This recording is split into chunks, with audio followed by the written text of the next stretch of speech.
Listen, there's something you need to know. Something that will change how you see everything. This isn't just another story.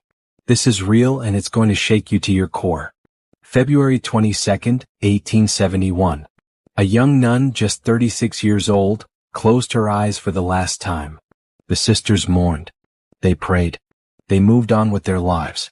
But 2.5 years later, something happened that no one expected. She came back. Not in body but in voice. Appearing to another sister in that same convent, speaking from a place we rarely talk about, a place we've forgotten to fear. Purgatory. Picture this. There are levels to suffering. Stages of purification. And what this nun revealed will make your blood run cold. She said, I can tell you about the different degrees of purgatory because I have passed through them. Think about that. She had been through them. She knew. In the lowest part, in the deepest darkness, it's like a temporary hell. Imagine that. Almost hell but not quite. The souls there? They're the ones who committed terrible crimes during their lives. Sins so heavy, so dark, that their death surprised them in that very state. It was almost a miracle they were saved at all. Sometimes through the desperate prayers of holy parents, sometimes through one good action they'd forgotten they'd ever done. Some of them didn't even have time to confess. The world thought they were lost forever. But God, in His infinite mercy, gave them contrition at the very last second, at the moment of death. For these souls, purgatory is torture beyond words. A real hell except for one crucial difference. In hell they curse God. In purgatory, even through unimaginable pain, they bless Him. They thank Him for saving them. Can you grasp that? The suffering is so intense it rivals hell itself, yet they're grateful. Because they know the alternative. They know what they deserved. But here's what's really going to hit you. Right next to these souls there's another group. These aren't murderers. These aren't criminals. These are the indifferent ones. The ones who just didn't care about God. They didn't fulfill their Easter duties. They lived their lives in spiritual laziness, in comfortable distance from the divine. Maybe they said a prayer here and there, enough to quiet their conscience, but their hearts? Cold. Lukewarm. And they too were converted only at the point of death.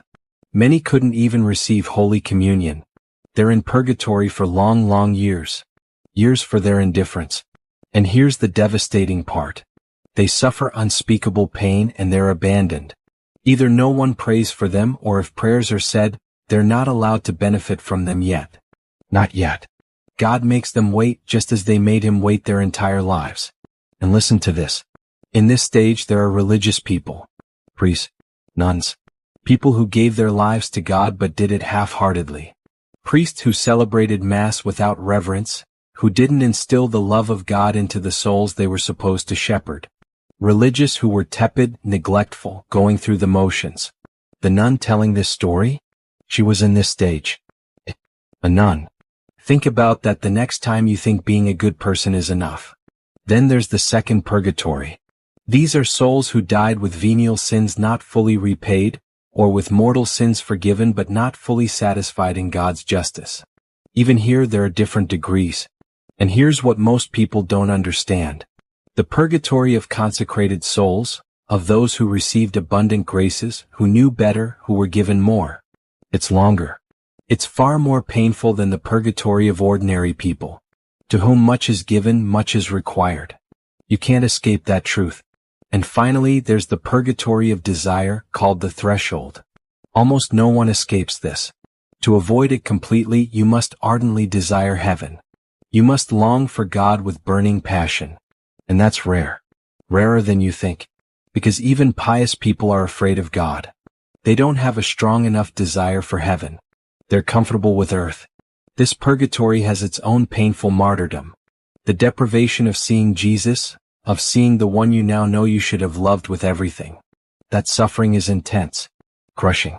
Years later, during a retreat in 1878, the nun explained more. She said the great sinners, the indifferent, the religious who failed, they're in the lowest stage. And while they're there, prayers don't reach them. Think about that. Your prayers, your masses, your sacrifices, they don't apply yet. Because these souls ignored God during their lives, He now leaves them abandoned so they can repair their worthless existence. It's justice. perfect, terrible justice. She described what it's like. She said, "While on earth you cannot picture what God really is, but we in purgatory know and understand him for what he is." Their souls are freed from everything that held them back from seeing God's holiness, his majesty, his mercy. And knowing him now, really knowing him, they're consumed by love. An irresistible force draws them toward God. He's their center, their everything. But another force thrusts them back to their place of suffering. They cannot satisfy their longings. That's the torture. Wanting God with every fiber of your being but being unable to reach him. Yet even in this there's no murmuring against God. They desire only what he wants. Perfect submission through perfect agony. The nun said, "I am no longer in the fire. I have now only the insatiable desire to see God, a suffering cruel enough indeed. Even out of the flames, the longing itself is its own kind of death." And she couldn't tell when she'd be released. Only God knows that. Could be years more. Years of longing. She revealed something else that should terrify us. She prayed for the living sister who heard her voice, but sometimes with less fervor than she prayed for others. Sometimes she forgot entirely. What? It was a punishment. For the nun still in purgatory, it was part of her purification. Even if more prayers were said, she wouldn't be more relieved. God willed it that way. Then came a question about another sister who had died. Where was she? The answer was chilling. In the lowest purgatory, where she receives no benefit from anyone's prayers. A religious sister. God was displeased, she said, when many religious come to die. What? Because he called these souls to serve him faithfully on earth and go straight to heaven. Instead, because of their infidelity, they stay long in purgatory. Far longer than people in the world who never had their graces, their knowledge, their opportunities. In 1879, she described seeing Saint Michael. He's the one who comes to get souls when their purification is finished. He conducts them to heaven. He's among the seraphim, the highest angel. The Blessed Virgin also comes to purgatory on her feast days and takes many souls back with her. While she's there, the souls don't suffer. When she leaves, the suffering returns. The nun explained the stages again, trying to help the living understand. The Great Purgatory, where the most guilty are, where she stayed for 2 years unable to even give a sign of her torments. The second purgatory, still intense but less than the first. Then the third stage, the purgatory of desire, where there's no fire but an aching absence of God. That's where she was when she spoke these words. And within each stage, many degrees of variation. Here's what you need to understand. The perfecting of a soul takes no less time in purgatory than on earth. Think about how long it takes to become holy here. Years. Decades. A lifetime. It's the same there, except compressed into pure suffering. Few souls have only minor venial sins to expiate.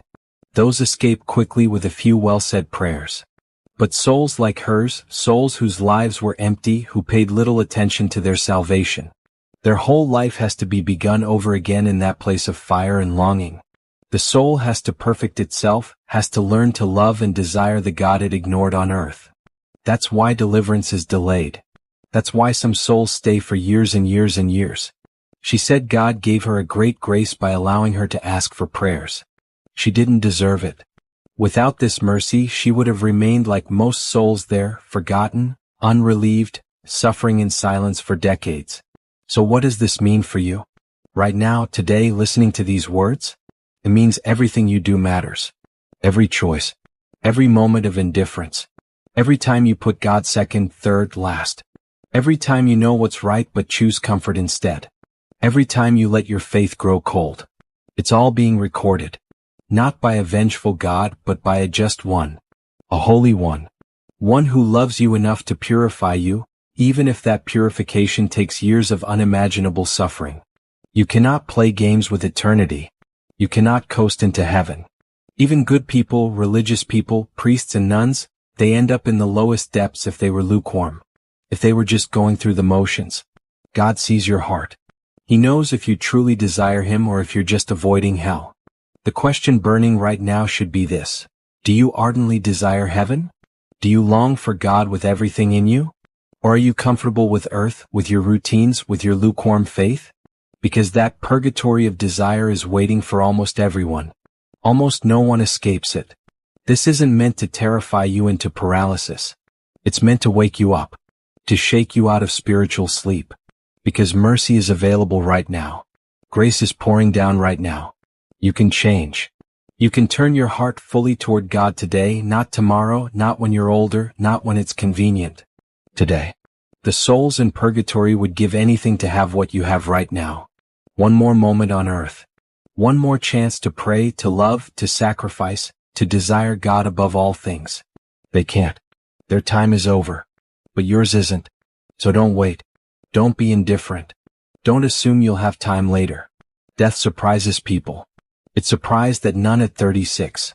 It surprises everyone eventually. And then comes the weighing.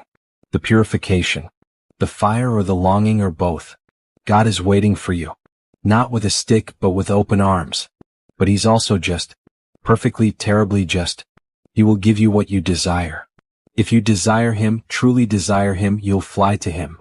If you desire comfort, mediocrity, yourself, you'll get the purification you need to burn all that away. Choose today. Not tomorrow. Today. Give Him everything. Hold nothing back. Desire heaven like your soul depends on it. Because it does. It really truly does.